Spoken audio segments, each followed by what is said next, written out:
บ้านខ្ញុំប្រាប់ថាពីមុនខ្ញុំធ្លាប់ញ៉ាំទឹកនេះតើអ្នកទាំងអស់គ្នាជឿខ្ញុំទេហើយខ្ញុំក៏ប្រកាសចិត្តណាស់ថាមនុស្សភាគច្រើនប្រកាសជាធ្លាប់ឆ្លងកាត់នៅជីវិតបែបនេះបើសិនជាណាធ្លាប់ញ៉ាំវាកុំភ្លេច comment share បញ្ចេញអារម្មណ៍នៅក្រោមជឿនៅខ្លាយបន្លាមកទៀតដោយសារវាជាអនុស្សាវរីយ៍កាលពីក្មេងៗពីមុនមិនសូវមានទឹកស្អាតទេបានទឹកកណ្ដូងក្បែរស្ទឹងនេះគឺឆ្ងាញ់ណាស់ដើរមកពេលគូឬក៏ទៅធ្វើស្រែចម្ការគឺបានទឹកនេះហើយដែលផ្ដល់ឲ្យយើងបន្តនៅកម្លាំងធម៌ពលមកវិញ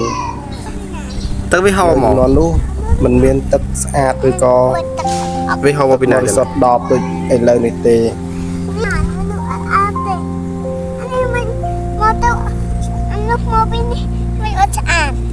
នោះបើវាឡើងនោះល្អចង់ញ៉ាំអត់ទៅយកផ្តាល់ឡើងយ៉ាងមានផ្តាល់តា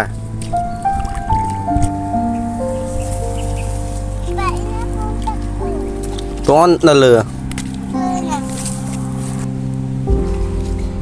ទៅរត់ទឹកអូនណាកុំធ្វើចឹងល្អអស់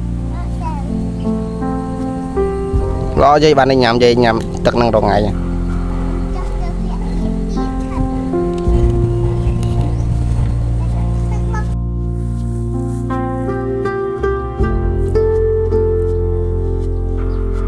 អត់ហើយដល់ពេលនេះក៏គេបានបោះបង់វាចោលច្រើនហើយមិនសូវមានអ្នកប្រើវាទេអញ្ចឹងហើយថ្ងៃក៏ខ្ញុំមកឃើញវាក៏ថតដើម្បីឲ្យបងប្អូនមើលហើយក៏រំលឹកពីអនុស្សាវរីយ៍ចាស់ដែលយើងមកទីនេះតែងតែនឹកឃើញវាហើយក៏សូមទោសអ្នកទាំងអស់គ្នាដែលកំពុងទស្សនាវីដេអូនេះផងដោយសារការបញ្ចូលសម្លេងនេះវាមិនមាន script ឬក៏ roll អីទេគ្រាន់តែ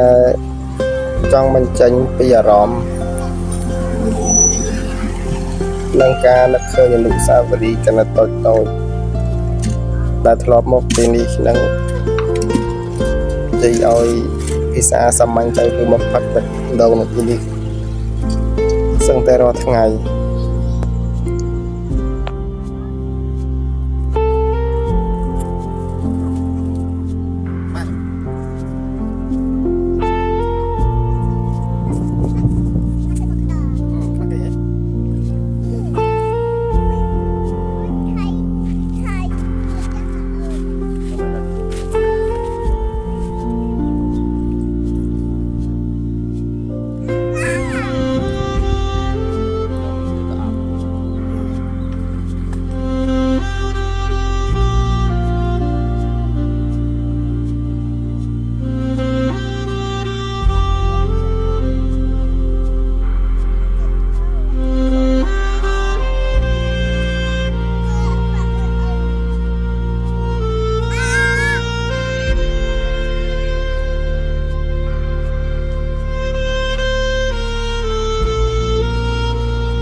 à trốn á bên lối có tép bán đây nè